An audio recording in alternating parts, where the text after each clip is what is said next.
డాకు మహారాజ్ అయితే వచ్చేసింది భయ్య. ఇంకా ఈ సంక్రాంతికి విన్నర్ అని కూడా చెప్పుకోవచ్చు. బాలకృష్ణ గారు ఎప్పుడు సంక్రాంతికి వచ్చినా కూడా ఓడిపోయిన సంఘటనలే లేవని చెప్పుకోవాలి. అలా ఉంది బాబీ డైరెక్షన్లో వచ్చిన డాకు మహారాజ్ అయితే. మొన్నే వచ్చిన గేమ్ చేంజర్ కూడా పర్లేదు భయ్య. ఆ రివ్యూ కూడా మన ఛానల్లో ఉంది. ఒక్కసారి చూసి మీరు ఒక లైక్ వేసుకున్నారంటే నాకు చాలా హ్యాపీగా ఉంటుంది.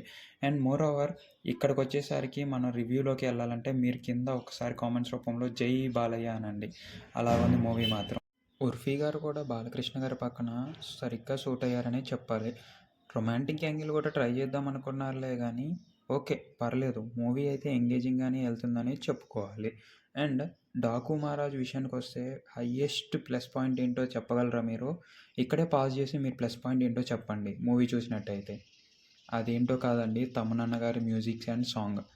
తమనన్న గారి మ్యూజిక్ ఎక్కడ దొరికితే అక్కడ చంపేశాడనే చెప్పుకోవచ్చు. ఇన్ఫ్యాక్ట్ తమనన్న బీజిఎం ఎక్కడైతే వస్తుందో అక్కడ మీరు సీటుల్లో కూర్చోరని నేను 100% చెప్పగలను. అలా ఉంది బీజిఎం మాత్రం. అసలు గ్యాప్ దొరికితే చాలు బీజిఎంతో లేపేశాడు. ఎక్కడ దొరికే తమనన్న నీకు ఆ బూరలు మాత్రం. నీకు బాలకృష్ణ అంటే ఎందుకంత ప్రాణమో తెలియదు, కానీ నువ్వు బాలకృష్ణకి ఇచ్చే హైప్ మాత్రం వేరే లెవెల్ ఉంటుంది. ఇన్ఫ్యాక్ట్ నువ్వు చేసిన 3 సినిమాలలో కూడా నీ బాలకృష్ణ బీజిఎం మాత్రం మస్తు ఉంటుంది. ఇన్ఫ్యాక్ట్ గేమ్ చేంజర్ బీజిఎమా లేకపోతే డాకు మహారాజ్ బీజిఎమా అంటే నేను బల్లగుద్ది చెప్తాను, డాకు మహారాజ్కి నువ్వు వేరే లెవెల్ అవుట్పుట్ ఇచ్చావని. డాకు మహారాజ్ అనే కాదు, నువ్వు బాలకృష్ణ అనే పేరు పెట్టిన ప్రతి మూవీకి అవుట్పుట్ అలాగే ఇచ్చావు.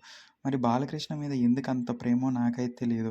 ఇన్ఫ్యాక్ట్ నువ్వే మొన్నాక ఇంటర్వ్యూలో చెప్పావు, రజనీకాంత్కి బక్కోడు ఉంటే బాలయ్య బాబుకి బండోడు ఉన్నాడని. అంటే రజనీకాంత్కి అనిరుద్ధ్ ఉన్నాడని అండ్ బాలకృష్ణకు తమనన్న గారు ఉన్నారని. టు బీ ఫ్రాంక్, ఆ బీజిఎం వల్లే మూవీ ఇంకెక్కడికో వెళ్ళిందని అయితే చెప్పుకోవచ్చు. చాలా అంటే చాలానే బాగుంది. అండ్ ఈ మూవీలో ఇంకొక ఇంపార్టెంట్ పాత్ర చేసింది మాత్రం, అందులో జెర్సీలో హీరోయిన్ ఉంటారు కదండి, ఆమె చాలా అంటే చాలా బాగా చేశారు. ఇన్ఫ్యాక్ట్ ఆమెది క్వీన్ రోల్ అని కూడా చెప్పుకోవచ్చు. ఆ రోల్కి న్యాయం అయితే చేశారు. అండ్ ఏదైతే డాకు మహారాజ్గా మారాల్సి ఉందో, లైక్ స్టోరీ పాస్ట్కి వెళ్తుందో, అదైతే వండర్ఫుల్ అనేది చెప్పాలండి. ఆ స్క్రీన్ ప్రెజెన్స్ కానీ లేకపోతే ఆ మేనరిజం కానీ చాలా అంటే చాలా బాగుంటుంది. బాలకృష్ణ గారు జీవించారని అయితే చెప్పుకోవాలి. ఇన్ఫ్యాక్ట్ బాబీ గారు మీకు ఎప్పుడో చెప్పారు, ఇక్కడ డాకు మహారాజులో డూపులు లేవు, లైక్ వేరే పర్సన్ పెట్టి చేపించడాలు లేవు, గుర్రం ఎక్కింది బాలకృష్ణ గారే, యుద్ధం చేసింది ఆయన అని. ఆ పార్ట్ అయితే చాలా అంటే చాలా నచ్చిందండి. ఇన్ఫ్యాక్ట్ అతను చెప్పింది 100% వర్త్ అని అయితే అనిపించింది. బాలయ్య గారు అయితే ప్రాణం పెట్టి తీశారు మూవీని, యాక్ట్ చేశారని చెప్పుకోవాలి. ఆ వయసులో కూడా ఇలా చేస్తున్నారంటే యంగ్ హీరోస్ ఇతని నుంచి చాలా అంటే చాలా నేర్చుకోవాలని నేను అనుకుంటాను. అండ్ మీకేమనిపించిందో కూడా కామెంట్స్ రూపంలో తెలవండి.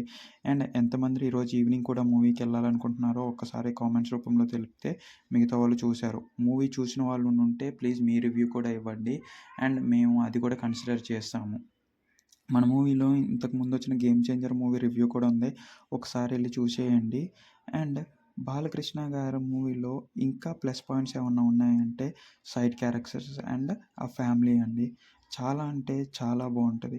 లైక్ మూవీ అంతా ఎంగేజింగ్గా వెళ్తూ ఉంటుంది, దాన్ని మనం ఈజీగా క్యాప్చర్ చేయొచ్చు. అండ్ మూవీ మొత్తం మీద ఒక 11 ఫైట్స్ ఉంటాయి అనుకుంటా అండి. అప్రాక్సిమేట్గా అయితే 11 ఉంటాయి, కానీ ఎగ్జాక్ట్గానైతే నేను కౌంట్ చేసి చెప్పలేకపోతున్నాను. నేను లెక్కే లేదు. బాలయ్య బాబు మూవీలో అందరూ ఎక్స్పెక్ట్ చేసేది ఏంటిదండి, ఒకటి ఆ మేనరిజం, రెండవది డైలాగులు. ఆ డైలాగులు అయితే చాలానే ఉన్నాయని అయితే చెప్పుకోవాలండి లోపల. ఇన్ఫ్యాక్ట్ ఆ డైలాగ్ కూడా చాలామంది ఫ్యాన్స్ అయ్యారని చెప్పుకోవాలి. నా నోటితో చెప్పి నేను స్పాయిలరు మరి ఆ డైలాగ్స్కున్న పరువు తీయలేను. మీరే చూడండి వెళ్ళి, లేకపోతే ఓటీటీలో ఆర్ టీవీలోకి వచ్చే వరకు అయితే వెయిట్ చేయండి అని అయితే చెప్తాను. అంతేగాని నేను చెప్పి పరువు తీయాలనుకోవట్లేదు. నాకైతే ఒక్కటి అనిపించిందండి, ఆ ఉర్ఫీ గారితో సాంగ్ ఉంటుంది కదా, గుద్దుడి సాంగ్, అదొక్కటే కొంచెం ఓవర్ అయిందని, కొంచెం అంటే భారీగా ఓవర్ అయిందని అయితే చెప్పాలి. బాలకృష్ణ గారికి ఉన్న మేనరిజానికి, ఈయనకున్న టాలెంట్ మరియు టార్గెటెడ్ ఆడియన్స్కి చాలా అంటే చాలా హైప్ ఉంది. కానీ మాస్ సాంగ్లో మాత్రం అలాగా తీసుకెళ్ళటం అనేది నాకైతే నచ్చలేదు. అండ్ మీకు ఎలా అనిపించింది ఆ సాంగ్? ఇంకొకటి మేజర్గా చెప్పాల్సిందండి, లొకేషన్స్. లొకేషన్స్ ఎడారిలో ఉంటాయి, మంచుల్లో ఉంటాయి, ఇంకా ప్యాలెస్లలో ఉంటాయి. చాలా అంటే చాలా బాగుంటుంది. నా డైరెక్టర్ మరియు ప్రొడ్యూసర్ అయితే ఎక్కడా తగ్గలేదని అయితే ఈ విషయంలో మనకి ఈజీగా తెలుస్తుంది. టు బీ ఫ్రాంక్, మనకి ప్రొడ్యూసర్ ఎవరో తెలిస్తే మీరు కామెంట్‌లో కామెంట్స్ చేయండి. కూడా ఎక్కడ తగ్గలేదనైతే తెలుస్తుంది. ఇంకా దీని తర్వాత వచ్చే వెంకటేష్ గారి మూవీ కూడా మనం రివ్యూ ఇస్తాము. దానికన్నా ముందు మీరు సబ్స్క్రైబ్ చేసుకోండి. Major part key role play చేసింది బాబీ డియోల్. బాబీ డియోల్ గారిది స్క్రీన్ ప్రెజెన్స్ ఎక్కువ ఉండదులే కానీ ఇంపాక్ట్ మాత్రం చాలా అంటే చాలానే ఉంటుందని అయితే చెప్పుకోవాలి. బాబీ డియోల్ గారిది స్పెసిఫిక్గా చెప్పాలంటేనండి, ఇతను బ్యాక్గ్రౌండ్లో వెనకాలండి మొత్తం నడిపించేశారు కథని. అతను ఏం చేశారనేది గుర్తుండదులే కానీ ఎలా చేశారనేవి మాత్రం గుర్తుంటాయి. అదే అండి నేను చెప్పా కదా బ్యాక్గ్రౌండ్లో అంతా చేశారని.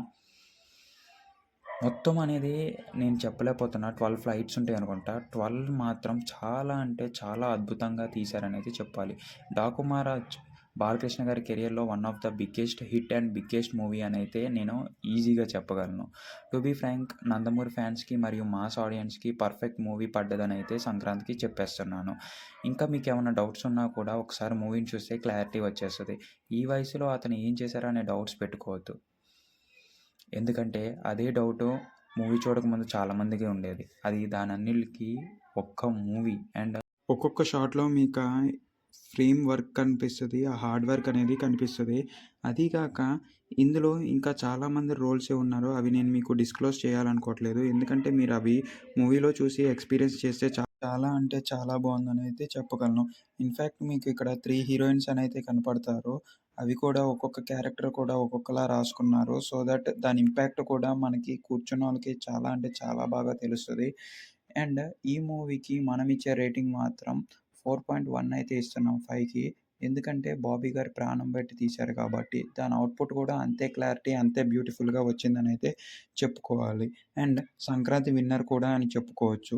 సో దట్ మనం ఇది కన్ఫామ్గా కంక్లూడ్ చేయడానికి ఒకసారి సంక్రాంతి వచ్చింది మూవీ కూడా చూసేసి దాని అవుట్పుట్ కూడా మన దాంట్లో వేద్దామని అనుకుంటున్నారు. మీరేమంటారో కామెంట్స్ రూపంలో కామెంట్స్ అనేవి చేయండి. అండ్ ఇక్కడి వరకు మన వీడియో నచ్చితే లైక్ చేసి సబ్స్క్రైబ్ చేసుకోండి. మన డిస్క్రిప్షన్లో టెలిగ్రామ్ ఛానల్ అనేది ఉంటుంది. అక్కడ జాయిన్ అయిపోండి. అక్కడ మనకి అమెజాన్, ఫ్లిప్కార్ట్ నుంచి హైయెస్ట్ డీల్స్ అండ్ ఆఫర్స్ అనేవి మీకు అనేది వస్తూ ఉంటుంది. ఆ తర్వాత మనదొక బ్లాగ్ ఉంది, ఎనీథింగ్ అండ్ ఎవ్రీథింగ్ 997.com అని. అక్కడికి వెళ్ళి మీరు చూస్తే హెల్త్ కంటెంట్ అనేది మీకు వస్తుంది, తెలుస్తుంది. వింటర్ గురించి నేను అక్కడ బ్లాగ్స్ రాశాను. ఒకసారి మీరు వెళ్ళి చూడండి.